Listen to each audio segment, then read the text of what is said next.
কঁকাললৈকে পৰা একোছা দীঘল চুলি কোনে নিবিচাৰে, কিন্তু বৰ্তমান সময়ত সেই চুলিকোছাৰ গৰাকী হোৱাটো সকলোৰে বাবে সম্ভৱ নহয়। বিভিন্ন কাৰণবশতঃ পুৰুষ মহিলা উভয়ে চুলি সৰা, হতা, টকৌ খোৱাৰ লগতে কম বয়সতে চুলি পকাৰ দৰে সমস্যাৰ সন্মুখীন হৈছে।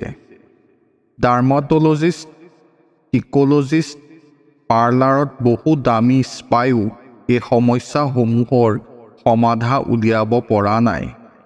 কিন্তু ঘৰতে কিছুমান উপায় অৱলম্বন কৰি এনে সমস্যাসমূহৰ পৰা হাত সাৰিব পাৰি। নাৰী শুৱনি হেনো চুলি। আমাৰ চুলিকোছা কেৱল সৌন্দৰ্যৰ প্ৰতীকেই নহয়, ই আমাক মানসিক আনন্দও দিয়ে। পুৰুষ মহিলা উভয়ে নিজৰ চুলিখিনিৰ প্ৰতি অতি সচেতন। সকলোৱে নিজৰ সৌন্দৰ্য অটুট ৰাখিবলৈ ঘন চুলি বিচাৰে, কিন্তু এই ইচ্ছা পূৰণ কৰিবলৈ সক্ষম হয় মাত্ৰ দুই-এজনে। কাৰণ বৰ্তমান সময়ত চুলি সৰাটো এক ডাঙৰ সমস্যা ৰূপে চিহ্নিত হৈছে। আয়ুৰ্বেদ শাস্ত্ৰ অনুসৰি পিত্ত আৰু বাত দোষৰ বাবে চুলিৰ নানান সমস্যা যেনে চুলি অকালতে পকা, চুলি সৰা, টকৌৱে খোৱা আদি সমস্যাই দেখা দিয়ে।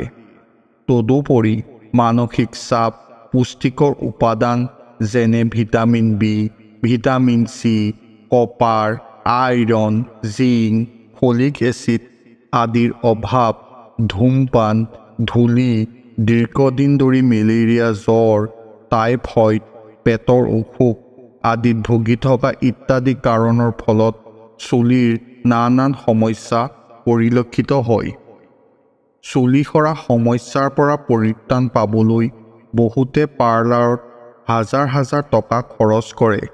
ইয়াৰ উপৰি বজাৰত উপলব্ধ বিভিন্ন ৰাসায়নিক দ্ৰব্য, ঔষধ চুলিখিনিত ব্যৱহাৰ কৰে, কিন্তু সুফল নাপায়। বৰঞ্চ কোনো কোনো সময়ত ইয়াৰ ওলোটা প্ৰভাৱো দেখা যায়। কিন্তু তেনে নকৰি আমি বহু প্ৰকৃতিত উপলব্ধ সামগ্ৰী ব্যৱহাৰ কৰি চুলিখিনি ভালে ৰাখিব পাৰোঁ। তেনে কিছুমান সামগ্ৰী হৈছে পিঁয়াজ, এল'ভেৰা, জবা ফুল। পিঁয়াজ হৈছে চুলিৰ বাবে মহা ঔষধ। পিঁয়াজত পোৱা ছালফাৰে চুলি ছিঙি যোৱা আৰু পাতল হোৱা প্ৰতিহত কৰাত সহায় কৰে। চুলিত সঘনাই পিঁয়াজৰ ৰস ব্যৱহাৰ কৰিলে চুলিৰ মানদণ্ড উন্নত হয়। পিঁয়াজে চুলিৰ ৰং প্ৰাকৃতিকভাৱে ক'লা কৰাতো সহায় কৰে। পিঁয়াজত পোৱা অক্সিডেণ্টে মূৰৰ ছালৰ স্বাস্থ্য উন্নত কৰাত সহায় কৰে। ইয়াক প্ৰয়োগ কৰিলে আপুনি মূৰৰ ছাল সম্পৰ্কীয় সকলো সমস্যাৰ সমাধান লাভ কৰিব। পিঁয়াজৰ ৰসে মূৰৰ ছালৰ pH স্তৰ সন্তুলিত কৰাতো সহায় কৰে। যদি আপুনি দীঘল চুলি বিচাৰে, ব্যয়বহুল সামগ্ৰীৰ সলনি আপোনাৰ চুলি যত্নৰ ৰুটিনত পিঁয়াজ অন্তৰ্ভুক্ত কৰিব পাৰে। পিঁয়াজৰ ৰসে চুলিৰ বিকাশত সহায় কৰে। সেয়েহে পিঁয়াজ চুলি বৃদ্ধিৰ বাবে এক সহজ আৰু প্ৰাকৃতিক উপায়। পিঁয়াজত বায়'টিন নামৰ পুষ্টি থাকে, যিয়ে আপোনাৰ চুলি শক্তিশালী আৰু স্বাস্থ্যৱান ৰখাত সহায় কৰে। ই চুলি সৰাও প্ৰতিৰোধ কৰে। লগতে মূৰত পিঁয়াজৰ ৰস প্ৰয়োগ কৰিলে ৰক্ত সঞ্চালন উন্নত হয়। চুলিৰ বাবে এল'ভেৰা অতি উপকাৰী। এল'ভেৰা হৈছে ঔষধি গুণ থকা উদ্ভিদ। ইয়াৰ ব্যৱহাৰে ছালক নতুন প্ৰাণ দিয়ে। এল'ভেৰাৰ ছালৰ লগতে চুলিৰ বাবেও খুবেই উপকাৰী। এল'ভেৰাই আপোনাৰ চুলিকো আকৰ্ষণীয় কৰিব পাৰে। চুলিত এল'ভেৰা প্ৰয়োগ কৰাৰ ফলত চুলি শক্তিশালী আৰু বিকাশ দ্ৰুত হয়। সপ্তাহৰ 3 দিন এল'ভেৰা লগালে চুলি সৰা সমস্যাৰ পৰা মুক্তি পাব পাৰি। এল'ভেৰা জেল লগালে মূৰৰ ছালত তেজৰ সঞ্চালন বৃদ্ধি পায়, যাৰ ফলত চুলি মজবুত হয়। যদি আপোনাৰ চুলি পাতল আৰু নিৰ্জীৱ হৈ পৰিছে, তেন্তে এল'ভেৰা জেল প্ৰয়োগ কৰিব পাৰে। সপ্তাহত 2 দিন প্ৰয়োগ কৰিব পাৰে। এল'ভেৰাৰ পৰা তৈয়াৰ কৰা এটা প্ৰাকৃতিক পেষ্ট প্ৰয়োগ কৰি দীঘল আৰু ক'লা চুলিৰ গৰাকী হ'ব পাৰে। এই পেষ্ট তৈয়াৰ কৰিবলৈ আপুনি কণীৰ বগা অংশ এল'ভেৰা জেলত মিহলি কৰিব। চুলিত লগাই 1 ঘণ্টা ৰখাৰ পিছত চুলিখিনি শ্বেম্পুৰে ধুই পেলাব। ই চুলি দ্ৰুতগতিত দীঘল হোৱাত সহায় কৰিব। আপুনি এল'ভেৰাৰ সৈতে আমলখি ব্যৱহাৰ কৰি চুলি দীঘল আৰু ঘন কৰিব পাৰে। এল'ভেৰা জেলত আমলখিৰ ৰস মিহলি কৰি চুলি 20 মিনিটৰ বাবে প্ৰয়োগ কৰি পিছত ভালদৰে ধুই পেলাব। এই ঘৰুৱা প্ৰতিকাৰবোৰে আপোনাৰ চুলি শক্তিশালী আৰু ধুনীয়া কৰাত সহায় কৰিব। অকালতে চুলি পকিলে বা চুলি সৰিবলৈ ধৰিলে বিভিন্নজনে ভিন ভিন হেয়াৰ প্ৰডাক্ট ব্যৱহাৰ কৰে।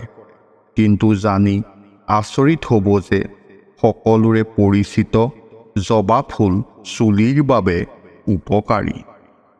জবা ফুলৰ লগতে ইয়াৰ পাত ব্যৱহাৰ কৰি চুলি সৰা আৰু অকালতে চুলি পকা বন্ধ কৰিব পৰা যায়।